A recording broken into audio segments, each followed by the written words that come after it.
No. Tigers. Fight, Tigers, fight, Tigers, fight. Mike, it's not even a top 1,000 moment all time. Okay, Tommy, shut the hell up, man. Mike! Of course, I'm gonna go with the right answer. It's Ryan Eads of the Baltimore Orioles. He's only wore the number 80 for 8 games. He's only one of 2 players. You know what? No, I'm not gonna take this. Welcome back to Go Chat. We are here with episode number 91. Obviously, as you guys know, we took off last week because of Father's Day. We hope you guys all had a great Father's Day if you are either a father or celebrating with your father. But we are now back with GOAT Chat, episode number 91. We do have a great one planned for you in this past 2 weeks. There's been so much new sports content, so much to talk about. We're going to dive as deep as we can into as much as we possibly can. But as you guys know, before we get into the nitty gritty of the episode, we always start with our GOAT of the number. Episode number 91. We're getting so close to that number 99 and 100. Hopefully we'll have Tommy back with us for those episodes there. But Mike, I'm going to swing it to you here first for episode number 91. Well, for me, it's got to be Sergei Fedorov, 3-time Cup winner, Art Ross winner in 90, 91, Hart winner, 2-time Selke winner, Pearson winner. And he was just the model for the perfect defensive forward. And the perfect two-way forward. He was not only a defensive forward, but he put up gaudy numbers too. Over 200-point seasons. He was awesome in the offensive end, but multiple top 5 Selke finishes besides the year that he won. So for me, it's got to be Sergei Fedorov. 5 top 5 Selke finishes. So he was Patrice Bergeron before Bergeron, came to fruition. Now in Boston. So for me, it's got to be Sergei Fedorov. Mr. Matt, the apparent Phoenix Suns fan today. I'm going to throw it to you here for number 91. Yeah, I had to get decked out here today. Got the Nash jerseys, got the Dragic jersey, got the Fredette jersey. Was going to throw out the Simmons jersey, but maybe not this week. Maybe another week. I don't know. We'll see. I know we might have some talking points, obviously, about Phoenix going to my go of the week. And then also could have a talking point about Ben Simmons. We're not gonna have a talking point about Jimmy Fredette, but you gotta pay some respect to Jimmy Fredette here. But for the go of the 91, I gotta go with Sergei Fedorov. Everything Mike said was amazing. This guy was he's a Hall of Famer, of course, and he was even named in the NHL Top 100 when they did that. I want to say a few years back. They did maybe last year. I don't know. It was a few years back or last year. And when you're named into the top 100 of all time in a sport, no matter the sport, it's pretty amazing. I mean, just being recognized as, in the 100th best player in an organization's career span is great. And Sergei really played really well with notably with the Detroit Red Wings for about 23 seasons, I am pretty sure. So I'm going to have to go with Fedorov here. Connor, I know you're probably not going to go with Fedorov. I'm interested to see who you throw out today. I am not going to go with Fedorov. You guys did list some great accolades there for the hockey all-time great, but I'm going to go with Kevin Green, the linebacker defensive end for 4 different teams in his tenure, being drafted in 1985 by the Los Angeles Rams in the 5th round. He's most notably known as a Pittsburgh Steeler there for 3 years from 1993 to 1995. He put together a great career there. I mean, he's an NFL Hall of Famer, a 5-time Pro Bowler, a 2-time All-Pro, Hall of Fame All-1990s team, 669 career tackles, 160 sacks, 23 forced fumbles. He had, 10 seasons with over 10 sacks in the season. Played, a 15-year career. That's great for a defensive end linebacker there in the NFL. And he put together such a solid resume all throughout. 160 sacks, that puts him on that top 10 of the all NFL time sacks leaders list there, and with 160. So, even 5 interceptions on his career and a defensive touchdown, taking one back 25 yards back in 1987. Kevin Green was great. Now, the accolades may not list up to Fedorov there of the NHL, but he is definitely worth being mentioned here with number 91. I think another player worth being mentioned, I thought you were going to pick him, Connor, Dennis Rodman. played for Detroit. He Helped them played get 90. Hold on, he had 91 for like a season, Mike. I'm pretty sure. on the That is- Bulls. On the Bulls, he was 91. So not on the Pistons, but even on the Bulls, he won 3 championships, and he was the defensive anchor for them. I'm just giving him He won 3 Look. championships because of MJ, though. like an honorable mention. Okay. I So got do it. you say that about Scottie Pippen then too? No, because Scottie Pippen had more of an impact on the team. I mean, sure, with Michael Jordan, it was better for They Pippen. all played a but part. I still think that. Yeah, That but I would. was huge for him, especially that '98 season where Scotty was hurt for like the first half because he won a new contract and he wasn't gonna get surgery, so he got surgery at the beginning of the season, rehabbing. That's a whole, different story that we can get into. But I still think Dennis Rodman is an honorable mention here just because he was awesome in Chicago for those few years. I'm sure if we had our buddy Tommy here, we would have a baseball player here who was wearing number 91. I didn't come to the plate today with one. As you guys know, I had one ready for episode number 90 there, but I do not have one here for today. I'm sure if Tommy's going to tune in, maybe he'll comment on our Instagram or something, a great baseball player with the number 91. I mean, that's all I got here. No honorable mentions on my part. All right, that's going to wrap up Go the Number. We are going to swing into our next segment. We are going to be talking about hockey. We're going to talk about basketball, all that you guys could want, and we will see you in the next segment. Welcome back to Go Chat. We are back with the NBA. Now, we haven't been – last time we recorded 2 weeks ago, that was totally different NBA. We were talking about totally different things. Now we're 2 weeks in. From 2 weeks ago, we're 2 weeks ahead, and there's a lot to unpack. I mean, we're talking about all NBA teams. We're talking about the Nets, the Sixers, the Clippers, and Suns series that is going on right now. But we're going to start with the all NBA teams. Like I said, we had the MVP come out about 2 to 3 weeks ago. Congrats to Nikola Jokic. But we're going to look at the NBA teams. I'm going to list it off for you guys quickly. We got the first team. We have Giannis, Kawhi, Steph, Luka, and Nikola. We go to the second team, Julius Randle, LeBron James, Chris Paul, Damian Lillard, Joel Embiid. Third team, Jimmy Butler, Paul George, Bradley Beal, Kyrie Irving, and Rudy Gobert. Now, guys, today I just gave you all those names. I want you guys to give me a snub, someone that you thought was totally snubbed, whether he was not on the list or too far deep, like a third team when he deserved to be in the second team, or whatever you want to consider as a snub. And I also want to give you a dub, someone that you really liked where he was placed, or a player that you really, really liked during the year and you really liked whether he's on the first, second, third team, or we'll consider a dub as a well-placed player. Let's consider that. Now, there's a lot of snubs and a lot of dubs. And I'm going to start with you, Mike, because I know you have a lot to unpack. You have a lot to unfold. Well, first off, I think by far the biggest snub on all 3 of these teams has to be Jason Tatum. He elevated his game to superstar level this season and really carried a Boston Celtics team that was just had a bevy of injuries this year. Averaged nearly 27 points per game, just all around amazing, almost 7 rebounds per game, almost 5 assists per game. And he was solid on the defensive end too. I mean, no offense to these guys like Jimmy Butler, Paul George, even LeBron. He didn't play much of the season either. Julius Randle.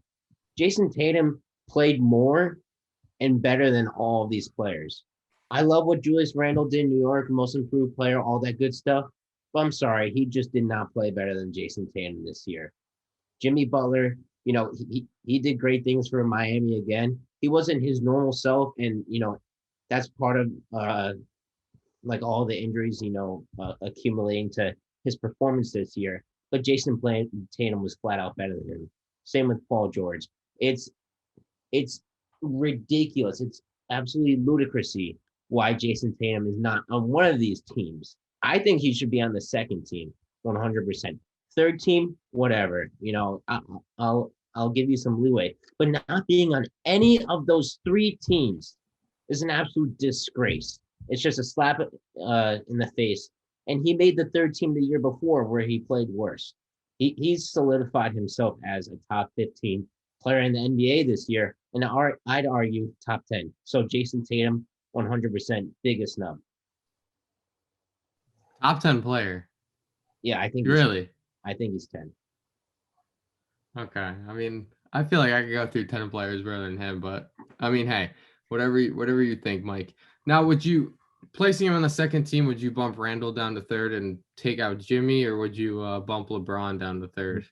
I would probably bump LeBron down just because he missed so much time. If he played more, I'd probably keep him there and bump Julius down. And with the third team, it's kind of tough between Paul George and Jimmy Butler, who to bump off. You could kind of take your pick there. I'd probably bump off Jimmy, but yeah, the fact of the matter is that Jason Tatum should have been on one of these lists. Connor, he's coming at Jimmy Butler in the Heat. I mean, it wouldn't be a Go Chat episode if Mike didn't throw out a hot take about Jason Tatum being a top 10 player in the NBA. It's not really that high, if I'm being honest. Mike, I mean, I feel like easily we could name 10 players better than Jason Tatum. Go ahead. Joel, Nikola, Mhm. Luka, Kawhi, Giannis, Curry, LeBron, Beal. AD. No, Russell Westbrook had a better year this year. that's just so. Damian Lillard is. Damian Lillard. Nope. I don't think Dame is a better player than Jason Tatum. Damian, James Harden. Yeah, he's a James better. Harden. Yeah. Kyrie. There's 9 players I would put ahead of Jason Tatum right now. KD, Kawhi, Steph, Giannis, Luka, James Harden, Joel Embiid, and Nikola Jokic. I didn't even say KD on my list, did I? No. So there's 10. There's 10. I just gave you 9, who I think is better. Everyone else, scratch. Wow. It's obviously very close in the top 15, but I'll give Jason Tatum the edge. Anyway,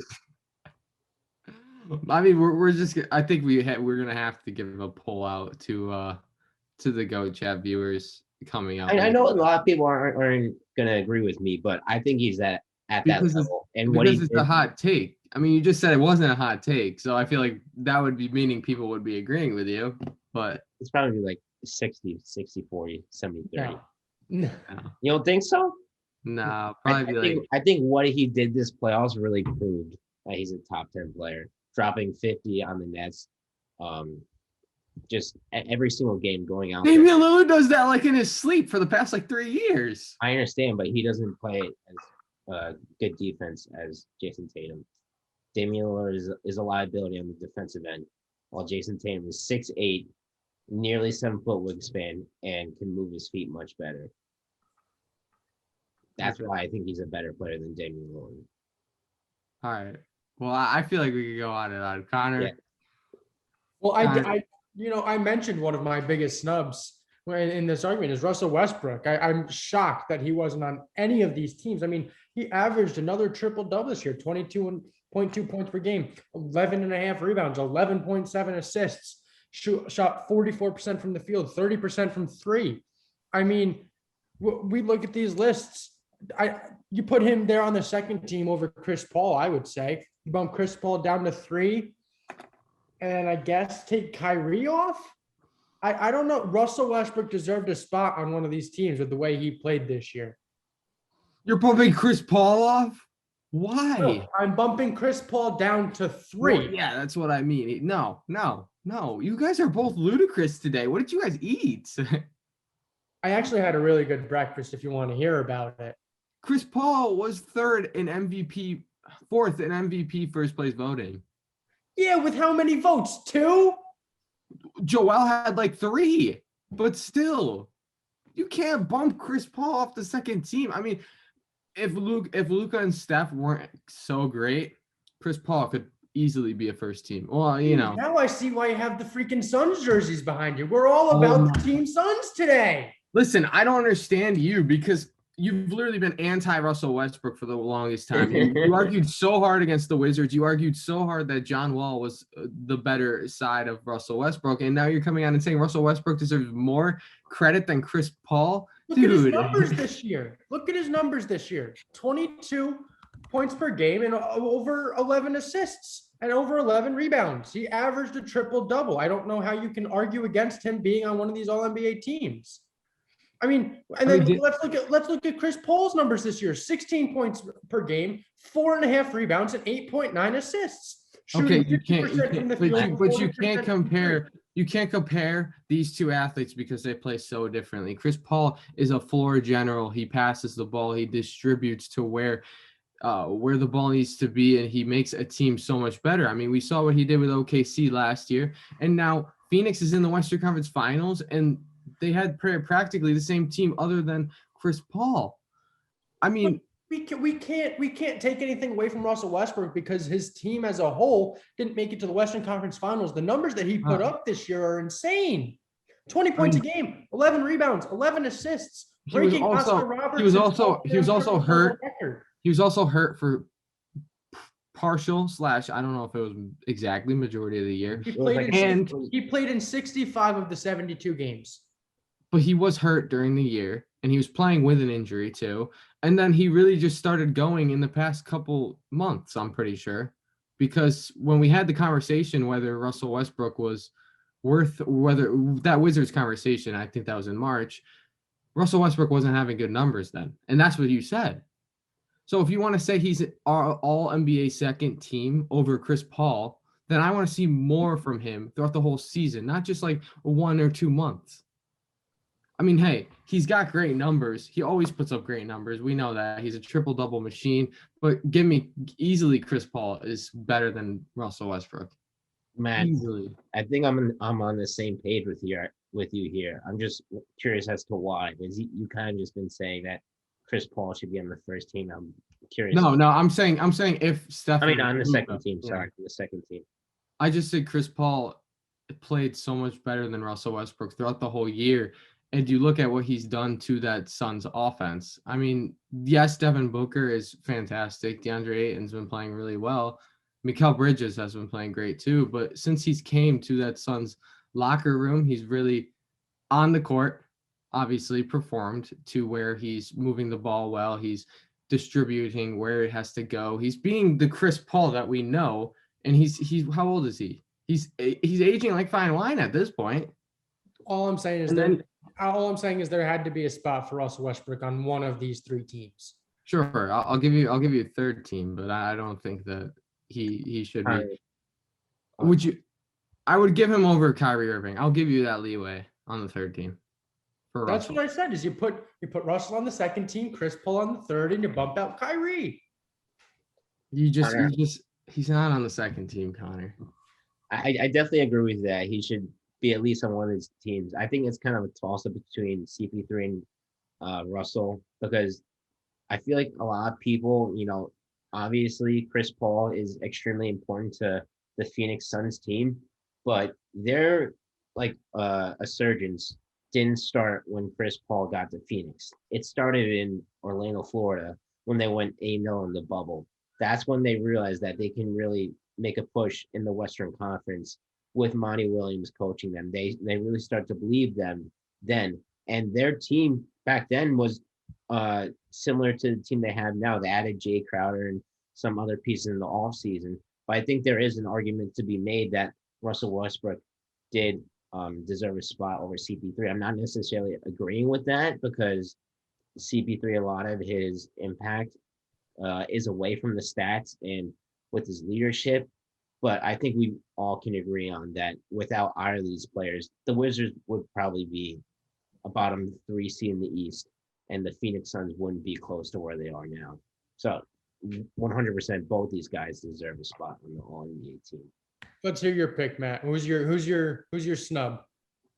I think the easiest. I'm gonna have to agree with Mike because I think it's the easiest snub, and that's Jason Tatum. He easily deserves a spot on this list. Don't know why LeBron is second team. I think that the NBA is just putting him there for the views, because because it's LeBron James. He doesn't deserve to be a second team. I'm not even sure he deserves to be a third team, to be honest. Not playing. I don't remember how many games he played in the season, but he barely even played. And he was crying, and when he played, he cried. So I don't understand where he deserves to be in the second team. If he played the whole season, sure. I mean, he had good numbers, of course. Put him on the second team, but yeah, that's just the thing that bothered me was Jason Tatum not being there, because he obviously deserved it. And I'm not a Jason Tatum fan. I don't like the Celtics at all, but the guy balled out, and the numbers showed, and his impact on the Celtics team, a team that was heavily injured throughout the whole year, really showed. So I would put him on the second team, bumping LeBron down to. I would bump LeBron out of it. Screw LeBron. Get LeBron out of here. Get LeBron out of here. Either I would bump LeBron down or out of here, or I'd bump him down and probably replace Jimmy Butler. But I really liked. I think they nailed it with the centers though. Nikola, Joel, and Rudy. That's something I really liked about the All-NBA teams. I know we could trash them all we want, but I think they hit a couple good spots there. Any final NBA? Okay, now we're gonna move into the two teams that got eliminated: the Brooklyn Nets and the Milwaukee Bucks. That game ended up going 2-7. KD literally an inch away from winning the series. He hit a tie buzzer beater to tie the game, sending that in overtime, and then Milwaukee ended up winning it. Guys, Milwaukee Bucks, they're playing at the Atlanta Hawks right now. They defeating the best team. Are they going to be in the East as the final in the East? I think it's their series to lose. They came out and they lost game 1 to Atlanta. And, Atlanta's had a great postseason run. Matt, when we looked at our NBA outlook at the beginning of the year, you were the one that said that the Atlanta Hawks are the team to watch out for. They're a young, great core of players who can come together and can play incredibly well. I mean, John Collins, Kevin Huerter played big in that Game 7 win over the 76ers. You have Trae Young, who's just been absolutely lights out.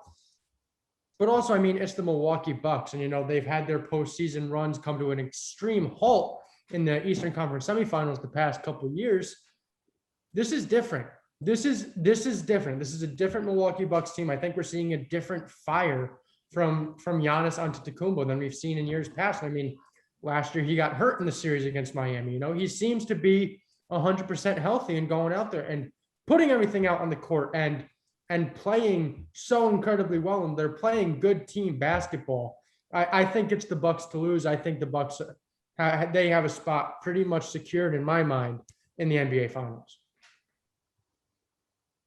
Mike, Milwaukee. Yeah, Milwaukee has to win this series, and if they don't, it's a stain on every single player a part of that roster. If Giannis continues to play like this, dropping over 30 a game with like 15 rebounds and 5 assists on decent free throw shooting, he's not going to kill his team with his free throw shooting, even though it takes forever, right? But Giannis is playing on his mind. Chris Middleton needs to step up. He needs to be more efficient. Same with Drew Holiday. If all three of those guys can step up and play to the best of their ability in unison, I don't see the Hawks winning this series. But once again, the Hawks could surprise us once more. They really could. They're a deep team from top to bottom, and Nate McMillan is a perfect coach for them and what kind of system their players fit in. So I think Nate McMillan's doing a great job, and I think they'll push it to 6, maybe even 7 against Milwaukee. But ultimately, I just see Milwaukee coming out of the series. Giannis has been dominant. He's proven why he's a top 5 player in the NBA. So the Bucks got to advance here. It's do or die. Yeah, I'll have to agree with both of you there. I think it's the Bucks series to lose. But going to the loser of that game, the Brooklyn Nets, I mean, what's next for them? I mean, I know they signed, I think, Blake Griffin to a 1-year deal. I mean, I feel like they were a ring or bust. Had a few injuries going through the playoffs. What's next? Should we expect them to be a NBA Finals team next year? I would say you expect them to get right back there. And, the ring or bust thing there, like, yeah, they had a lot of extremely talented players on their roster, but they also had a rookie head coach in Steve Nash. There, obviously, you have his jersey hanging up there, number 13 for the Phoenix Suns. He's a rookie head coach. And, obviously former players, they obviously have that better mindset in the NBA. They know what's going on out on the floor. They know what's going on in the players' minds. But still, I mean, for a rookie head coach to take this team to the Eastern Conference semifinals, the whole ring or bust thing, like him taking them to the finals and winning a chip the first year he was coaching, that would have been amazing. And that is what a lot of people expected. But, once again, rookie coach. I think he has a very bright future coaching in the NBA with the Brooklyn Nets if they can continue to keep this up and continue to play good basketball and play good team basketball and stay healthy. I think that's the biggest thing for this Brooklyn Nets team. And they have to have that big three core of Kyrie, Harden, and Durant all on the floor at the same time and be healthy in order to get that ring that they so rightfully want and they feel like they can get. Stay healthy and just trust it. Trust your coach, trust the players that you have out in the court, and I know they'll get that ring. Yeah, I think staying healthy is a big part. Kyrie had the injury against Milwaukee, I want to say around game 2, quite possibly. James Harden also had the injury, didn't play in the first round. He came back game 3, I'm pretty sure. I think it was 3 or 4. Yeah, Kevin Durant was the only one that was constant for that whole playoff run. Mike, what are your thoughts? I mean, listen, like rookie head coach, I don't care. It was ring or bust for the Brooklyn Nets 100%. And the only reason why they didn't have a chance to achieve that ring was because of multiple injuries across their roster. 2 of their 3 best players were out with an injury, and James Harden was out there playing like Jimmer Fredette. Like in a bad way, though. Whoa, now, I mean, Jimmer's lights out there. No, not in the NBA. He was not lights out. That's why he's in China right now. But anyways, health is the biggest thing for the Brooklyn Nets. If I'm the owner of the Brooklyn Nets, I'm hiring the best medical team possible. With Kyrie, these past 3 years with Brooklyn and his last year with Boston, he's been like nicked up with knee injuries and lower extremity injuries. So I really think that they got to get healthy. And if they are healthy, it's 100% ring or bust. And it's crazy how close Kevin Durant was to willing this team into the Eastern Conference Finals. Literally an inch from changing NBA history. And he just put a virtuoso performance after virtuoso performance against a top 3 defense in the league. It was absolutely insane what he did. All the props to him. He didn't have his 2 wingmen beside him. Not even one healthy. He just didn't have enough help. And the Brooklyn Nets just got to get healthy and run it back next season. That's the only choice you have when you have probably the best player on the planet on your team. Yeah, I was gonna say Kevin Durant is definitely one of the best players on the planet, and I don't think it's even an argument at this point after seeing that playoff run. Definitely after his ACL injury too, he definitely came back very well for the Brooklyn Nets there. As for Kyrie, I wish we could see a healthy Kyrie Irving because he was a really good player back in his day, but he's just been battling injury after injury after injury. Same thing with James Harden. I don't know how he's looking right now, if he's going back to the McDonald's diet or whatever he's doing, whether he's going to come back. I'm sure he'll be in better shape next season, 100%. Yeah, hopefully. He's not a Houston Rocket this offseason, so that's going to be better for him. Moving on, the 76ers also got bounced game 7.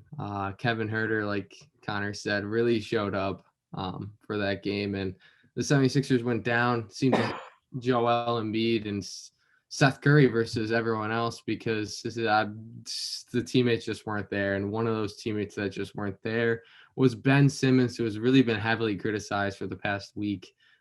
He's already been criticized about his jump shot, but now he's not even taking any shot, I guess, passing up an open shot, giving it to Matisse Thybulle. Thybulle just got fouled just instantly by two guys. I think he was in shock when he got the ball. He was. He had no clue. He was like, I'm made for defense. Why are you giving me the ball? But Ben Simmons. Yeah. But so Ben Simmons is heavily criticized. A lot of talks about this offseason. It's going to be a weird offseason for the Philadelphia 76ers. I mean, even looking back last year, I mean, when the Sixers got swept by the Celtics last year, we had the conversation, who would you rather have on your team to build the team around? And I still went with Simmons. Connor really don't. It was sad that Connor agreed with me, because Ben Simmons was my favorite player at the time, and I'm a 76ers fan. But Connor just agreed with me that he would rather take Ben Simmons over Joel Embiid, which I think is the more sad fact. But obviously, I wasn't on the Embiid train back then. I mean, Embiid is 100%. obviously showed up. But obviously, that answer has been solved for us. Do you guys think this offseason Ben Simmons won't be a Sixer? No. I think he'll still be in Philadelphia. I think he's going to stay there. I really do. I mean, it's just his talent. He was a number 1 overall pick. He is a very good basketball player. Just got to be able to shoot the ball. You can't be afraid to shoot the ball or drive you can't be afraid to go to the basket and try to put the ball in the net when that's the type of player you are. People understand you don't have a jump shot. Giannis Antetokounmpo really doesn't have a jump shot, but he still puts up 30-plus points a game. Ben Simmons has that ability to do so. He has great passing ability. He has great rebounding ability. He's a very good defender. If he can put the ball in the hoop, I mean, you got a great all-around NBA player there. I think they give him at least one more shot in Philadelphia. Oh, gosh, I don't want another shot, Connor. Mike. I don't think the Sixers are going to trade him this offseason. I just feel like his value is way too low. And, I've been on the show and I've been a big critic of Ben Simmons, but even I think that the hate he's getting right now is too much. I still think he's a capable player that has a chance to become an all-star. The problem is right now, I think we all know that it's in his head. He's in his own head thinking about the free throws, thinking about whether he should take that layup, whether he should go for a dunk or give it off, right? So the blame's not on him or whatever, right? So I think, especially in that Hawks series, he was just in his own head. He had his own demons, right? But he still performed miserably. That was one of the worst playoff performances from a supposed all-star player. It was just horrible. And I think he has the opportunity to prove himself again next season. I think it's going to be with Philly just because his trade value is too low. But the problem is, from the beginning, we've said his shooting was a problem. And year after year, he comes back and he looks the exact same. I don't know what he's doing, whether it's like the Kardashian curse, right? But he not even like a 10-footer. That's all you need, like a little floater from 5 to 10 feet out, a little bank shot. That will expand your game so much. And Connor, you mentioned Giannis. He's spread out all the way to the 3-point line now. He's not the best by any means, but he's shooting 33%. He's still somewhat of a threat out there. I could guard Ben Simmons under the rim, and I'd be perfectly fine with it. Look, obviously not me, but any other NBA player could guard Ben Simmons under the rim, and I wouldn't be scared of him making a jump shot over 5 feet, because he's in his head and he's had nothing to do about it. He hasn't improved at all. So Philadelphia needs to sit down with Ben Simmons, get him a good trainer, because whatever he's doing right now sucks. It's horrible. It's absolutely miserable. He still has talent, but I think he's staying in Philly. Go ahead, Matt. Sorry. I love an animated Mike Buetti. I love when Mike gets all animated like this. It's awesome. Let's give Simmons credit, Mike. He comes in every offseason. He gets a highlight reel of him shooting a 3, and then it's done. He's like, all right, guys, we're all set. The media team is there. Did you see that highlight reel of him shooting 30-footers in a pickup game or something? He was draining them. like, where the heck did this come from? Is this like a stunt double or something? I couldn't believe he made like 3 threes, but couldn't even imagine him shooting from the free throw line in a game. Anyways, Matt, go ahead. What are your thoughts? Your favorite player? I'm assuming he's not your favorite player right now if you saw him crumble this postseason, but tell us what you think. I mean, Atlanta was playing hack of Simmons. You know, they just they foul him towards the end. That's how they actually came back from that one game. They were just hacking him, and he can't make a free throw to save his life. I really don't know why. He's like 32% from free throw. I have a better percentage than him, and that's not. I'm not even like that good on the free throw line in my opinion. But listen, I want him gone. I want Ben Simmons out of here because it's been too much. I honestly, I don't know what they would be able to get for him. You know, if you were talking to me off air, I would tell you Damian Lillard is set in stone of Philadelphia 76er next year. But I'm not going to say that. I'm not going to come on here and throw that because we know it's not really going to happen. I can hope. CJ McCollum could be a potential trade target. He could. I mean, I've seen a lot of Shanghai Sharks like rosters next year with like Porzingis, Simmons, McCollum, Kuzma, Tyler Hero. Whoa! But no, I think they should. I think they should at least look into trading him. At least look into trading him and see what they could get. I don't think they should pull the trigger right away and be like, all right, he's gone. I think they should look into it. See what the teams, because I think teams will potentially look into getting Ben Simmons because of the potential he has there. And obviously defensively, if you have a really good scorer like Damian Lillard or, even Steph Curry, and you get Simmons just for the defense, don't put him at point guard. And, you could quite potentially find something there. A great all-star player. I mean, you could, but then you're like paying.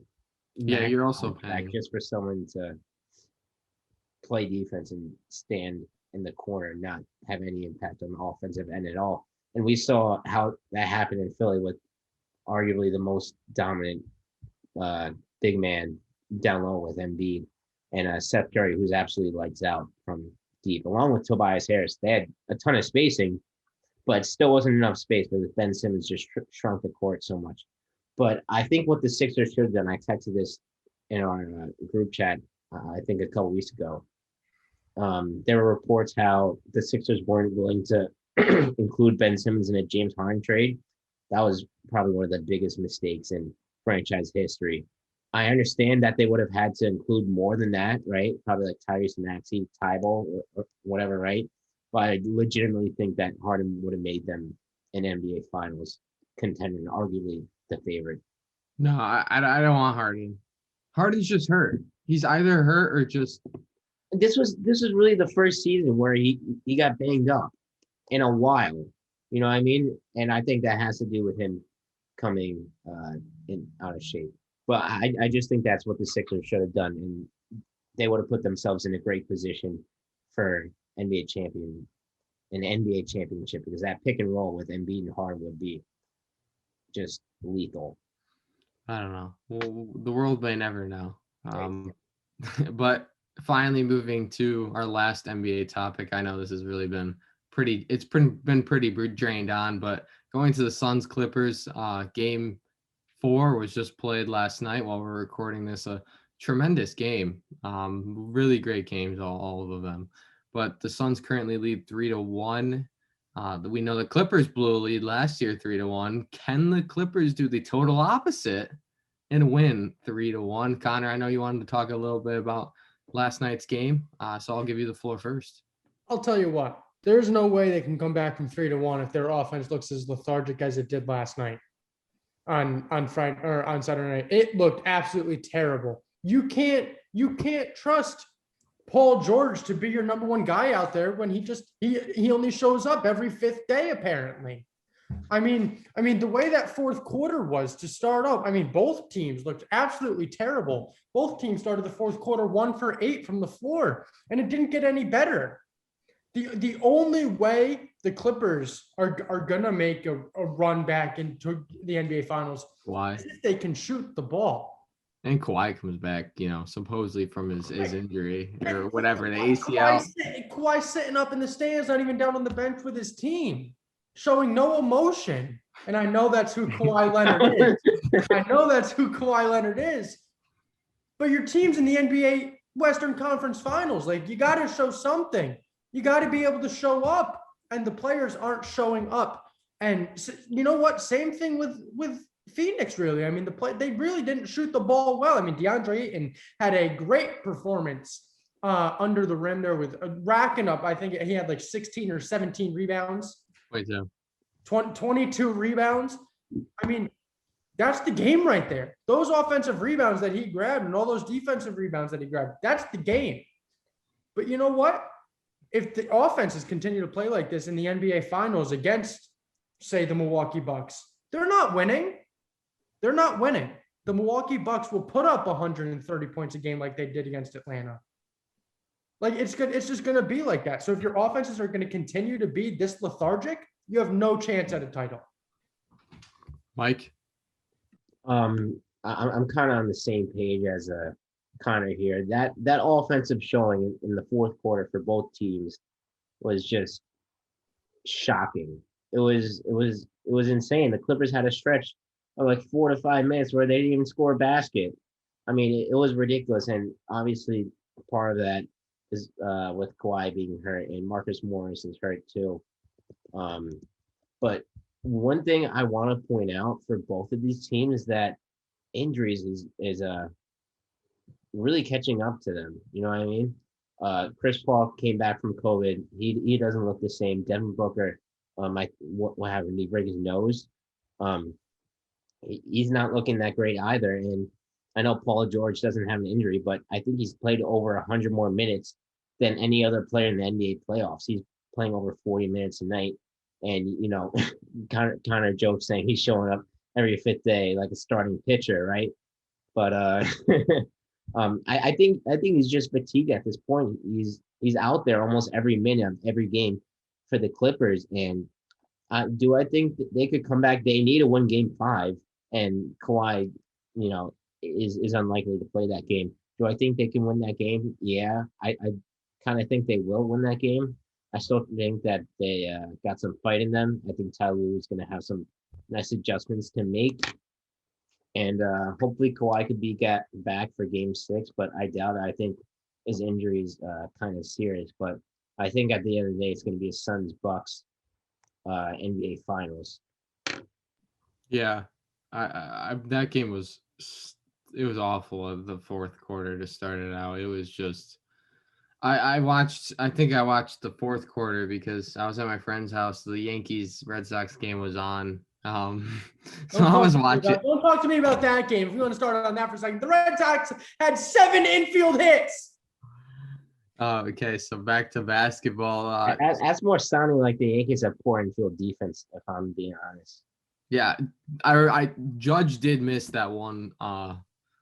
That one he could have had an out, but Aaron Judge is just so overrated. It's insane. But going to the Suns Clippers series, I don't think the Clippers are going to come back. I think they could get one game at most on the Suns team. Kawhi comes back, then yeah, maybe they can, but I don't see Kawhi coming back. I don't even think he's going to be like 70%. No, there's so much speculation. He'll probably get more heart than LeBron if he is back. But I don't think he will be back. And I think, like you said, Mike, I think the Suns are going. It's so weird to say, but I think the Suns are going to be in the NBA Finals coming up, and probably I'd say against the Bucks. Well, to be fair, I do think we need to give the Clippers some credit for making their first Western Conference Finals in their whole history, getting past the number 1 seed in 6 games without Kawhi. Terrence Mann going out there and dropping almost 40 points in Game 6. So big shout out to them. But I said it at the beginning of this playoffs. I think the Suns have a real shot at coming out here, and they are one of the 2 favorites between them and the Clippers.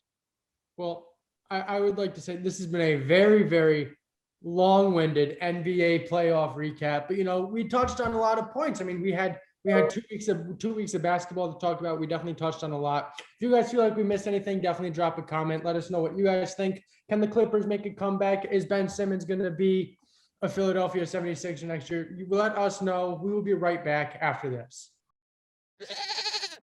Welcome back to Go Chat. We are back with the final segment of this episode, Go of the Week. It's been 2 weeks. Connor, I think you won. I don't know. I don't even know who won. Vlad Jr., right? Yeah. Oh, the guy that's on drugs. That guy. Yeah, Vlad Jr. He won the Go of the Week. I mean, everyone's cheating in baseball, I guess. So Vlad Jr. won the Go of the Week 2 weeks ago. Connor, you're still behind me by a good amount, but still, you quite possibly could catch up. I know you're going to go with a cheating baseball player, probably. The odds are. But go ahead.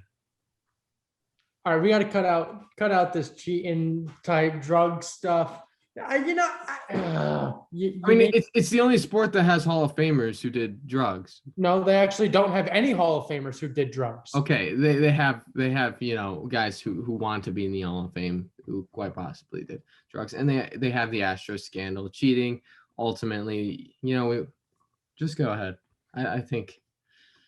Oh man, you got me fuming now, man. But I'm gonna go with someone who has been red hot on fire his past several weeks in the MLB, but I will highlight his last week, and it is Shohei Ohtani, the two-way player of the Los Angeles Angels. In his last 7 games, he has 7 hits, 5 home runs, 6 runs, 9 RBIs, and 4 walks, hitting .270 in those last 7 games, and hitting balls, so far out of the stadium. A leadoff home run on Friday night at Tropicana Field. He hit it over the scoreboard onto the catwalk 470 feet. The farthest home run ever recorded at Tropicana Field. And that's from a two-way player who's originally a pitcher who can just hit. The first time in MLB history, a National League team used a DH, an American League team didn't when they were playing because they wanted Ohtani's bat in the lineup while he was pitching. He's something special. He's something great for the sport of baseball, much like Vlad Guerrero Jr., who is 100% clean and smacking the crap out of the baseball. Much like Fernando Tatis, these young superstars are all about the game, and they're making the game, and they're elevating this game to the next level. Shohei Ohtani is just another example of that, and that is why he deserves Go to the Week this week. All right. Baseball is the kind of a dying sport, but Mike, you could go on. Matt is just roasting the crap out of baseball each time we get out here. But Connor, that's a fantastic Go of the Week. He's leading the MLB in WAR right now. I think he already has 5 WAR, which is absolutely ridiculous. The combination of his pitching and thing. Anyways, big props to Ohtani, but the true Go to the Week, Wander Franco, the Magic Man down in Tampa, the number 1 prospect in baseball, made his anticipated debut Tuesday, June 22nd against the Boston Red Sox. His first at bat, he works himself out of an 0-2 count to get a walk. That's how scared pitchers are of him. As soon as he gets into the major leagues, pitchers are already trying to pitch around and not giving him any strikes to swing at. And guess what? When he did get a strike to swing at, he's out of the park. First game, 3-run home run dinger out of the park. Went 2 for 4 in his debut. Wander Franco, Go to the Week. He hit it out of the park like 320 something feet. It was no 470. Listen, I think the most amazing thing about it was a slider out of the zone. It was low, and he still ripped that thing down left field and still muscled it out of the park. I think Wander Franco is going to be a top 5 player in that MLB within the next 5 years. I really do think that he is that kind of talent. And who knows, maybe one day he'll be the best player. Guys, he was born in the same year as us, 2001. He's the first player born in 2001 to make their major league debut. It's absolutely ridiculous. Most players at his age are in low A ball, and he's in the major leagues helping the Tampa Bay Rays win games. Wander Franco is out of this mind, amazing, and he's the Go of the Week. Matt, go ahead. Okay, my Go of the Week this week is DeAndre Ayton. Connor touched on him a little. Thank you for that. But in the past week, he's had 20 points, 13 rebounds, and he's just playing absolutely fantastic for the Phoenix Suns. 22 rebounds last night. Tremendous. I mean, especially when you need someone, when the offense isn't there and you need someone to get the rebounds. DeAndre Ayton is your guy. And game 2, he hit the buzzer beater. They threw it up. He slammed it right down. I think there was like 0.4 seconds or something left. Man, DeAndre Ayton is really stepping up this past week with a star-studded team with Booker, Chris Paul. They're not looking at DeAndre Ayton, but he is making sure that people are watching DeAndre Ayton. So he is my go of the week. And this is going to be another win for me because of DeAndre. Got this. I got the Phoenix vibes today. I think this is one of the best go to the week like panels that we've had in quite some time. All of these players are deserving of the victory here. Yeah, Connor, I definitely agree with you. Except for DeAndre Ayton, soft and raw bacon. I don't really care for what he's done. He's been getting carried by Chris Paul and Devin Booker this whole playoffs. Shohei Ohtani, yeah, he's fantastic. Going out and pitching and hitting home runs and all this stuff. But Wander Franco is the GOAT of the week. Yeah, I don't need to say anything. I feel like I said my piece today. Any final thoughts? Save it to Showtime. I mean, he's going to get me another win. That's what you said about Phil. Well, we will have to see. I really think that Phil win should be under, or that Phil loss should be under a little bit more speculation, a little an open investigation about how you got. What do you mean open investigation? I forgot, Matt, you said it. You said that Dane doesn't vote with He told me in person. He said, and I quote, I only vote for Tommy with the dribbling around account and himself. He said, I'm only going to vote for Tommy on that. So that's a little speculation itself. We're never going to know, to be honest, what on both sides, what happened. But Connor, you want to do an investigation, so be it. You can do an investigation. I could care less, but it's not going to. I don't know what do you want to like, Connor? What do you have to say? Phil Mickelson was the GOAT of the week that week, and Shohei Ohtani is the GOAT of the week this week. We're out!